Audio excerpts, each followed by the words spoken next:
Om Sai Ram. Welcome to बंदे हैं हम साई के।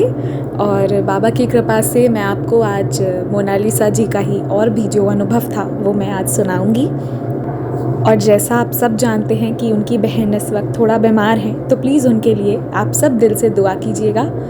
और बस ये इस ईयर का लास्ट एक्सपीरियंस है। अब नया साल, फिर होंगे नए अनुभव। तो आई होप आप सब न्यू ईयर के लिए रैप अप कर चुके होंगे।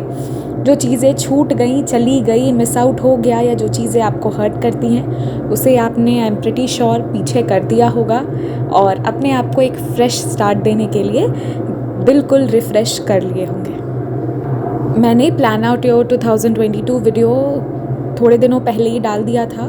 जो लोग नहीं देखे हैं वो फिर भी चेक कर सकते हैं, 4-5 दिन पहले ही था। एंड आपने अभी तक नहीं करा है तो ज़रूर कीजिए, क्योंकि सीखने का और ग्रो करने का कोई एज नहीं होता है। तो any time you can give your life a beautiful start. तो मोनालिसा जी का अनुभव ऐसा है कि उनके हस्बैंड को एक जॉब ऑफ़र आया।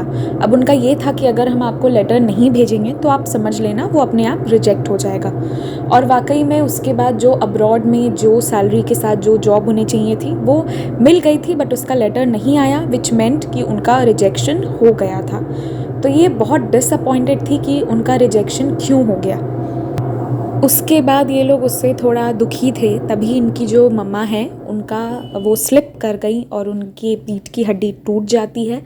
बहुत सारे डॉक्टर से सजेशन लिया गया, उनके क्लोज़ फ्रेंड भी जो डॉक्टर्स हैं उन्होंने भी यही कहा कि अगर इनका ऑपरेशन नहीं हुआ तो ये हाफ पैरालाइज्ड हमेशा हमेशा के लिए हो जाएंगी। तो उस वक्त उन लोगों का कोई दिमाग काम नहीं कर रहा था। बस ये लोग पुणे से स्टार्ट किए और अपनी मम्मी के घर पर पहुंची। अब अभी तक कुछ दिमाग में नहीं था, ये और इनकी बहन दोनों ही कोई अब अपने पेरेंट्स के पास पहुंच रहे थे। ये अपने हस्बैंड से डिस्कस कर रही थी, पर अभी तक कुछ क्लियर नहीं हुआ था कि क्या करे क्या ना करे, कौन से डॉक्टर को दिखाएं, कहाँ पे ऑपरेशन करवाएं, ये सारी चीज़ें थी।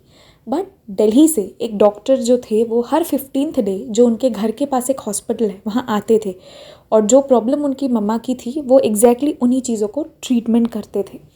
तो बाबा की ऐसी लीला हुई कि फिर जब ये लोग वहाँ आए ना, तो इन्हें अचानक से पता चला कि वो डॉक्टर आ गए हैं और सब कुछ मैनेज हो गया है। 2 बजे ये पहुँचे, 3 बजे डॉक्टर से अपॉइंटमेंट हुआ और 5 बजे, 5 साढ़े 5 में इनकी मम्मा का ऑपरेशन हो गया, जो बहुत अच्छे से हो गया। 6 महीने लगे, बट इनकी मम्मी फिर एकदम नॉर्मली वॉक कर पाई, क्योंकि इन्होंने होप्स एकदम छोड़ दिए थे। इन्हें लग रहा था कि अब चल पाएंगी, नहीं चल पाएंगी।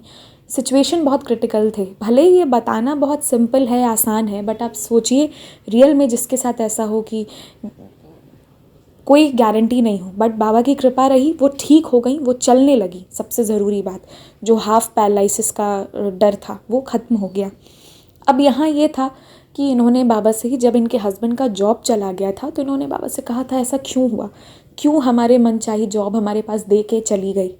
लेकिन आप बाबा की लीला देखिए, उसके बाद इधर इन्होंने अपने 9 नहीं जितने भी थे इनके, वो सारे गुरुवार व्रत पूरे किए हैं, और इनके हस्बैंड को जितनी सैलरी के साथ जो जॉब चाहिए था एग्जैक्टली वही जॉब मिला। और ये बाबा का कितना परफेक्ट प्लान था, जो ये लोग बाद में रियलाइज़ किए कि अगर उस वक्त वो जॉब की वजह से ये दोनों अब्रॉड चले गए होते तो इनकी मम्मी के पास आता कौन। तो बाबा नोज़ कि कब क्या होने वाला है, तो वो उसी तरीके से प्लान आउट करते हैं। इनके व्रत में भी बहुत सारे प्रॉब्लम्स आए थे। शुरू में अच्छे से नहीं हो पाया था, फिर उद्यापन नहीं हो पाया था, तो इन्होंने बाबा से ही कहा, तो इनके जो भी प्रॉब्लम्स थे ना, बाबा उसको हटाते चले गए। और मतलब ऐसा सिचुएशन आ गया कि इन्होंने अच्छे से फिर अपना व्रत अपने हिसाब से किया था, और इनके व्रत के बाद इन्हें एग्जैक्टली जो चाहिए था वो सब कुछ मिला। इनके हस्बैंड के लिए जितना एक्सपेक्टेशन थी सैलरी की वो भी इन्हें मिली, और इससे पहले उन्हें नहीं मिली थी, तब उन्होंने बाबा को पूछा था। इसीलिए कहा जाता है कि बाबा पे विश्वास रखिए, ट्रस्ट ऑन हिज टाइमिंग्स। अब क्या हुआ नेक्स्ट, इन्हें ना शिरडी जाना था, एक शिरडी यात्रा की भी है। 14 नवंबर को आया कि 10 साल से कम के बच्चे नहीं जा पाएंगे, तो इन्होंने फिर कहा कि तब तो बाबा फिर हम लोग जा ही नहीं पाएंगे, इनकी छोटी सी बेटी भी है। फिर 18th को आया कि नहीं सब लोग जा पाएंगे। तो मतलब इनका ये कहना है कि बाबा शायद टेस्ट ले रहे थे कि तब ये क्या करेगी, बट इन्होंने तब भी बाबा के चरणों में सब कुछ सरेंडर करके छोड़ दिया था। अब वो कहते हैं ना, जिस वक्त आपको आपका टेस्ट लिया जाता है, आपको झकझोरा जाता है, तो बिल्कुल पूरा एकदम शेक ऑफ कर दिया जाता है, उसके बाद होती है साई लीला। तो इनको जब शिरडी जाना था, उसके एक दिन पहले इनकी बेटी बहुत बीमार हो जाती है, सीवियर स्टमक एक होना शुरू हो जाता है। अब फिर वही बात आ गई, कैसे होगा, क्या होगा। रात में डॉक्टर से दिखाएं, ट्रीटमेंट हुआ, जो भी हुआ सब कुछ हुआ, बट ये सुबह निकली, रात को 9 बजे इनका दर्शन था, 8 बजे ये लोग पहुँचे, मतलब दोपहर के 2 बजे ये निकले थे, रात के 8 बजे ये शिरडी पहुँचे, 9 बजे इनका दर्शन था। इनकी बेटी पहले से तो थोड़ा ठीक थी और ये लोग बाकी बाबा का नाम लेके ही बस निकले थे। उसकी तबीयत बहुत ख़राब थी, छोटी सी है। फिर वहाँ पे रात में 9 बजे ये लोग दर्शन लिए, उसके बाद उसका पेट दर्द बिल्कुल ठीक हो गया और जो मेडिसिन के डोजेस थे वो घट के 1 डोज हुआ और बाबा फिर पूरी तरह ठीक कर दिए। तो जो मतलब कई बार ना बस अपने सामने बुला के बाबा वो रहम नज़र से देखते हैं और प्रॉब्लम्स हमारी सॉल्व हो जाती है। ये चीज़ें इनके साथ हुई है। ये बाबा से 8 सालों से इनके घर पर बाबा विराजित थे, बट इनका नज़र बाबा को लेकर, इनकी वो भक्ति जो है वो इसी साल आई। और आप लोगों को जैसा मैंने बताया, अभी इनकी सिस्टर बीमार हैं, फिर उसके बाद बीच में इनकी मम्मा गिर गई थी। तो मतलब इनका ना ये वाला जो साल था, बाबा की लीला से ये सब कुछ से बाहर निकलते चले गए, बाबा की कृपा से। बट इस साल बहुत सारे कष्ट भी आए, बहुत सारे चैलेंजेस आए, इनकी भक्ति की बहुत टेस्ट हुई है, लेकिन एक के बाद एक हर चीज़ से ये बाहर निकलते आई हैं, क्योंकि ये बाबा पर विश्वास रखी है। हमारे जो भी प्रॉब्लम्स है उसे सॉल्व करने में आपको क्या लगता है कितना देर लगेगा? बस 1 मिनट, 1 मिनट क्या, वो भी बहुत है, 1 सेकेंड बाबा उसमें ही सॉल्व कर देंगे।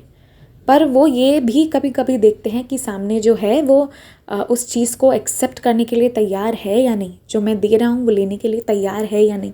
तो जो बाबा दे रहे हैं ना, अगर वो लेने के लिए आपको तैयार होना है, तो अपनी सोच को पॉजिटिव रखिए। जितना आप नेगेटिव सोच रखेंगे ना, उतना ही आप जो नेगेटिव वाली चीज़ है उसको आप अपने पास आने दे रहे हैं। क्योंकि जो हमारे अंदर पॉजिटिव है, अगर हम पॉजिटिव सोचते हैं तो हमारी लाइफ में ऐसी चीज़ें आएंगी ना जो अच्छा होगा, और अगर बुरा सोचेंगे तो वैसे ही चीज़ें आएंगी जो बुरा करवाएंगी। तो ये आपके मन पे डिपेंड करता है कि आप क्या सोचेंगे, और वही आपकी ज़िंदगी बनेगी। So keep your thoughts positive and ultimately your destiny will be in your favor. बस यही कहना था मुझे। ये वाला इनका जो भी एक्सपीरियंसेस था, मुझे 2 दिन लगे, क्योंकि कल रिक्वेस्ट था इसलिए मैंने कल शेयर करा। तो ये मोनालिसा जी के सारे अनुभव मैंने आज शेयर कर दिए। कल नया दिन होगा, स्वामी समर्थ का नाम लेके नए अनुभव हम लेकर आएंगे बाबा की कृपा से। और आप सब भी खुश रहिए, एंजॉय कीजिए, प्लान आउट योर ईयर, और बस पॉजिटिव अप्रोच रखिए, हमेशा ग्रो करने की कोशिश कीजिए। ओम साई राम, स्टे ब्लेस्ड।